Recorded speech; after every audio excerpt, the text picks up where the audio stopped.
नमस्कार स्टूडेंट्स। इस स्टैंडर्ड में हिंदी में हम कर रहे हैं पत्र एवं डायरी।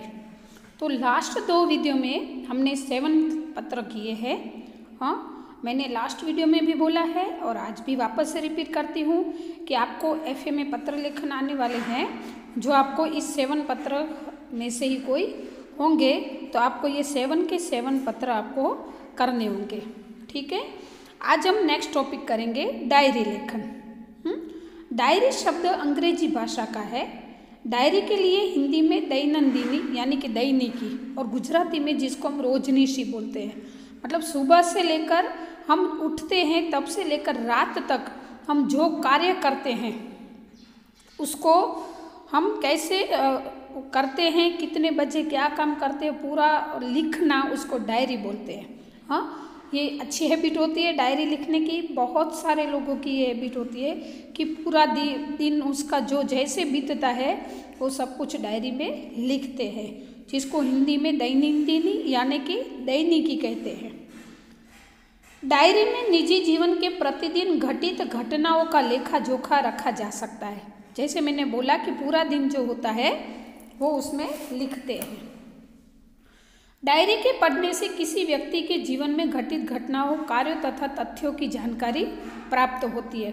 वैसे हम बोलते हैं कि कभी किसी की डायरी पढ़नी नहीं चाहिए, लेकिन कभी कभी ऐसे समय आता है कि कंपलसरी उस व्यक्ति की डायरी खोलने, क्योंकि कभी अकस्मात हो जाता है, कुछ भी ऐसी बनाव हो जाते, घटना घटती है, तो उसके बारे में ज़्यादा जानकारी प्राप्त करने के लिए हमें उसकी डायरी में से सब कुछ मिल जाता है। डायरी में व्यक्ति घटित घटनाओं के साथ साथ अपने मन में उठी प्रतिक्रिया की अभिव्यक्ति भी अंकित करता है। मतलब डायरी लिखते टाइम क्या होता है पता है, हमारे दिल में जो होता है ना भाव, वही उसमें उत्पन्न हो जाता है। सही, अगर हम कहीं पे दुखी है तो भी हम उसमें लिख सकते हैं कि इस घटना से मुझे दुख हुआ, या तो इस घटना से मुझे ये सीखने को मिला, ये अच्छा लगा, ये बुरा लगा, सब कुछ डायरी में होता है।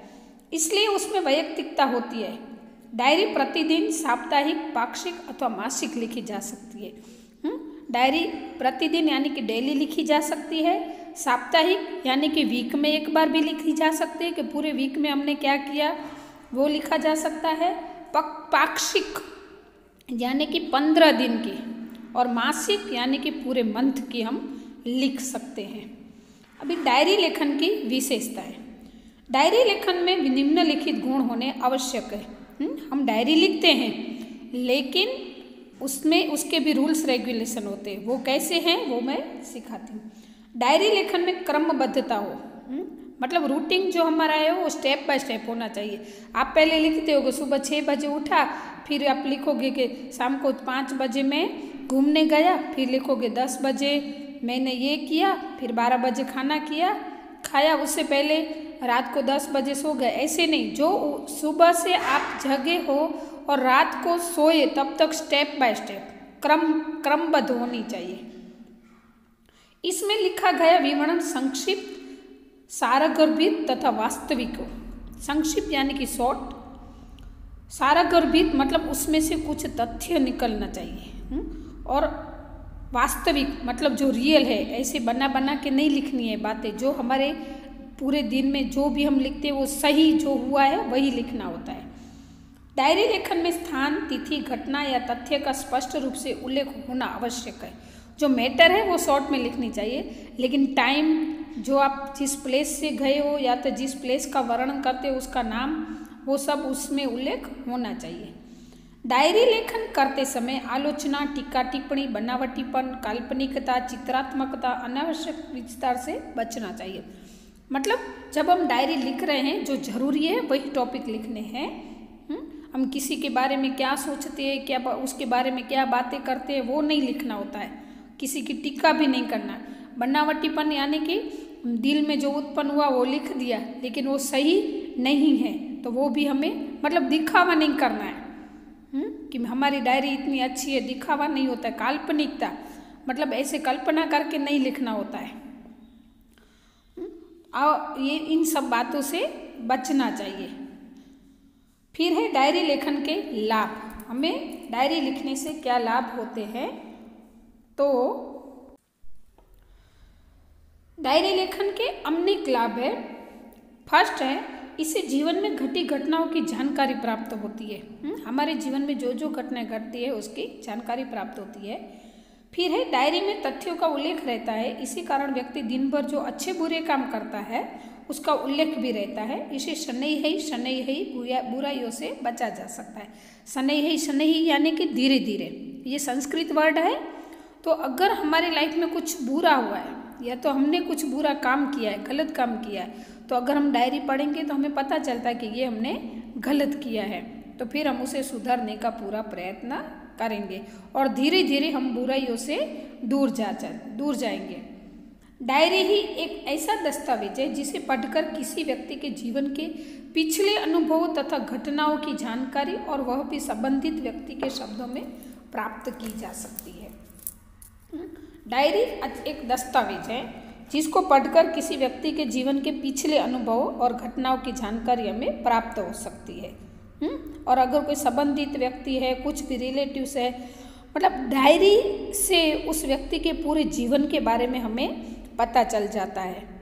और कभी ऐसे घटनाएं होती है या तो पुलिस केस होते हैं, कुछ भी लाइफ में कभी न कभी कुछ क्या हो जाता है किसी को पता नहीं होता है। हम पिक्चर्स में देख रहे हैं कि कभी अगर ऐसा कोई सीरियस केस होता है जो पुलिस वो केस सॉल्व करना चाहती है, उसके लिए अगर कोई सबूत ढूंढना चाहती है तो ऐसे कोई डायरी उनको मिल जाती है। या तो कुछ होता है तो उसके ऊपर से उनको ये केस सॉल्व करना आसान हो जाता है। या तो घर वालों को भी पता नहीं होता है कि उनके घर के व्यक्ति को क्या प्रॉब्लम था, कैसे वो जी रहे थे, और डायरी पढ़कर उन सभी घटनाओं के बारे में, उनके दिल की व्यथा के बारे में, खुशी के बारे में, दुख के बारे में पता चलता है। अभी यहाँ पर आपको डायरी लेखन के 2 उदाहरण दिए गए हैं कि अगर आपको पूछा जाता है तो डायरी कैसे लिखनी है। तो फर्स्ट उदाहरण है, अपने नए विद्यालय के पहले दिन की घटनाओं को अपनी डायरी में लिखिए। आप नए स्कूल में आए और उस फर्स्ट दिन आपने क्या किया, उस सभी घटनाओं को डायरी में आप कैसे लिखोगे उसका आपको उदाहरण दिया है। ऊपर आपको पहले डेट लिखनी है और प्लेस का नाम लिखना है। आज नए विद्यालय में मेरा पहला दिन था। मन में विभिन्न प्रकार के विचारों की उथल पुथल चल रही थी। अनेक अनजानी आशंकाएं अनायास ही मुझे डरा रही थी। मतलब आप जब फर्स्ट डे आते हो तो कितने सारे विचार होते हैं आपके दिमाग में, कैसी स्कूल होगी, टीचर्स कैसे होंगे, वहाँ पे पढ़ने वाले सभी स्टूडेंट्स कैसे होंगे, उनके साथ मेरा बनेगा कि नहीं बनेगा, फ्रेंडशिप होगी कि नहीं होगी, ये सब हम सोचते हैं। 9 बजे पिताजी के साथ मैं अपने नए विद्यालय आदर्श मंदिर में पहुंचा। प्रधानाचार्य कक्ष में जाने पर उन्होंने मुझसे कुछ प्रश्न किए। प्रधानाचार्य यानी कि प्रिंसिपल, कक्ष यानी कि ऑफिस, मतलब प्रिंसिपल सर के ऑफिस में जाके सर ने उन्हें कुछ प्रश्न किए जिनके उत्तर मैंने दे दिए। मेरे उत्तरों से वे संतुष्ट नजर आए। उन्होंने मुझे प्रवेश के लिए निर्धारित फॉर्म दे दिया। मन को राहत मिली। थोड़ी ही देर में शुल्क आदि जमा करने के बाद मैं अपनी नई कक्षा में पहुंच गया। अपने नए दोस्तों, अध्यापक और आचार्य से मिलकर ऐसा नहीं लगा कि मैं नए विद्यालय में आया हूँ। मतलब सबको जब मिला, सब जो फॉर्मेलिटीज़ पूरी करके क्लास में गया, क्या हुआ, ये सब आपको ऑन वर्ड में अपने हिसाब से ही लिखना होता है कि आपके साथ क्या क्या हुआ और आपने क्या उसको महसूस किया, कैसे महसूस किया, क्या हुआ, वो सब आपको डायरी में लिखना होता है। ऐसा ही दूसरा टॉपिक है। अब नेक्स्ट टॉपिक है, वार्षिक परीक्षा के 1 दिन पूर्व के अनुभव को अपनी डायरी में लिखिए। जैसे हमने फर्स्ट टॉपिक पढ़ा कि नए विद्यालय के पहले दिन का आपका अनुभव जो होता है वो डायरी में लिखो। अभी जो हमारी एग्ज़ाम है, जैसे अभी हम सेमेस्टर की एग्ज़ाम होती है उसको वार्षिक बोलते हैं। तो ये जो एग्ज़ाम है हमारी, उससे अगले दिन, जिस दिन एग्ज़ाम स्टार्ट होने वाले हैं उससे अगले दिन आपका जो एक्सपीरियंस होता है, अनुभव यानी कि एक्सपीरियंस, वो आपको अपनी डायरी में लिखना होता है।